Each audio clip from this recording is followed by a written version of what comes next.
Berenice. Misery is manifold. The wretchedness of earth is multiform. Overreaching the wide horizon is the rainbow. Its hues are as various as the hues of that arch, as distinct too, yet as intimately blended. Overreaching the wide horizon is the rainbow. My baptismal name is Egaeus. That of my family I will not mention. In that chamber was I born, thus awakening from the long night of what seemed but was not nonentity, at once into the very regions of fairyland, into a palace of imagination, into the wild dominions of monastic thought and erudition. It is not singular that I gazed around me with a startled and ardent eye. Berenice and I were cousins, and we grew up together in my paternal halls.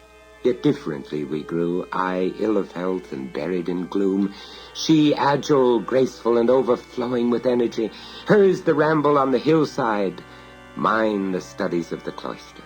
I living within my own heart, and addicted body and soul to the most intense and painful meditation, she roaming carelessly through life with no thought of the shadows in her path, or the silent flight of the raven-winged hours.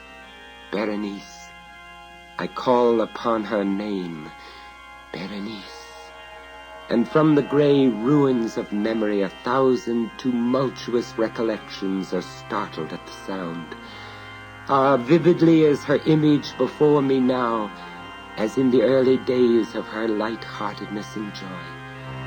O gorgeous yet fantastic beauty! O sylph amid the shrubberies of Arnheim! O naiad among its fountains! And then, all is mystery and terror, and a tale which should not be told. Disease, a fatal disease, fell like the simoon upon her frame, and even while I gazed upon her, the spirit of change swept over her, pervading her mind, her habits, and her character, and in a manner the most subtle and terrible, disturbing even the identity of her person. Alas, the destroyer came and went, and the victim, where is she? I knew her not, or knew her no longer as Berenice.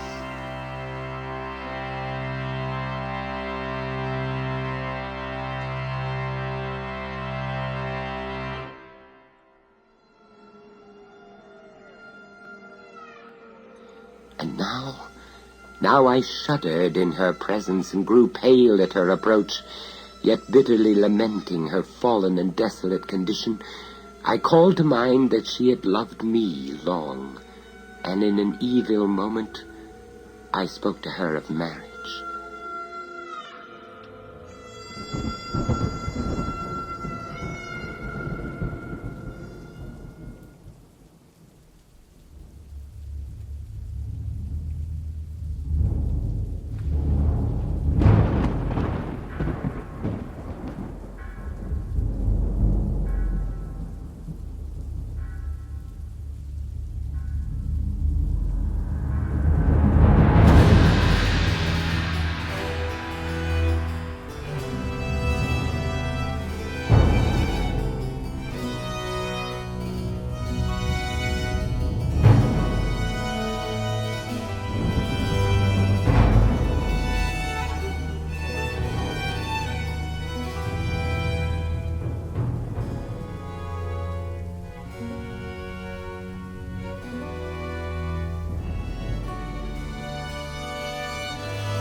The shutting of a door disturbed me, and looking up I found that my cousin had departed from the chamber.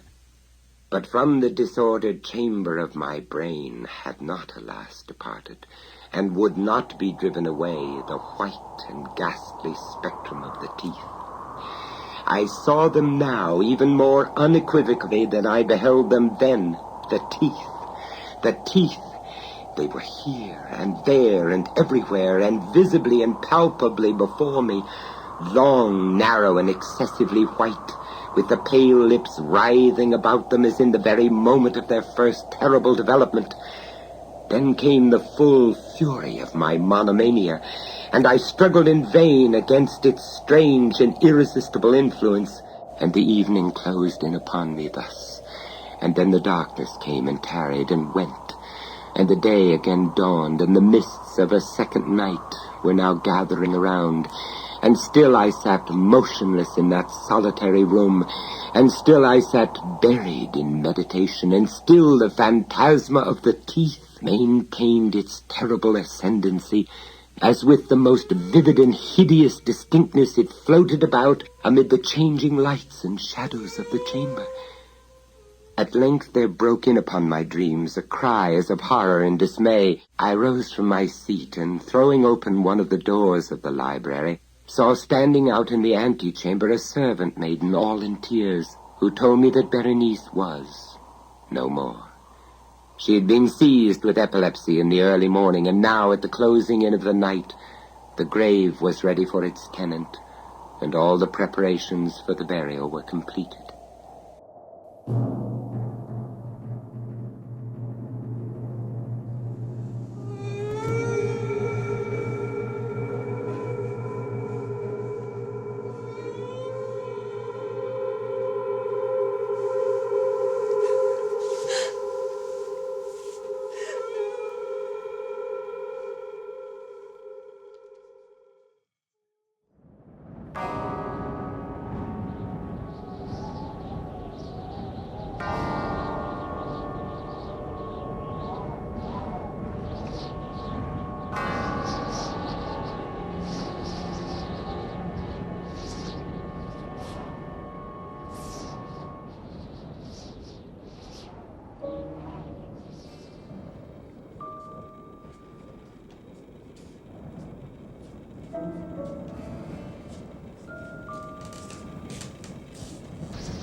Tous ces dons étaient des idées.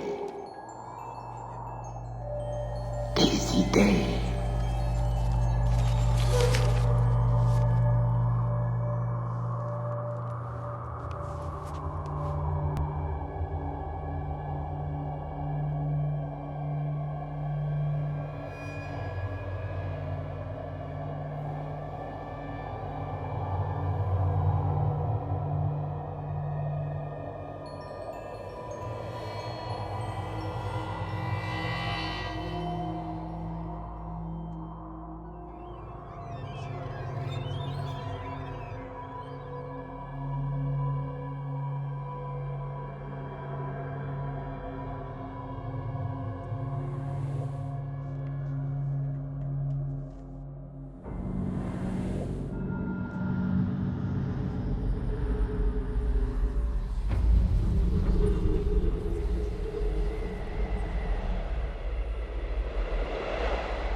Des idées.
Dicebant mihi sodales sepulchrum amicoi visitarum curas meas aliquantulum fore levatas.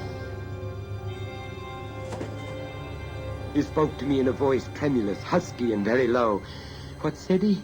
Some broken sentences I heard. He told me of a wild cry disturbing the silence of the night, of the gathering together of the household, of a search in the direction of the sound, and then his tones grew thrillingly distinct as he whispered me of a violated grave, of a disfigured body enshrouded, yet still breathing, still palpitating, still alive.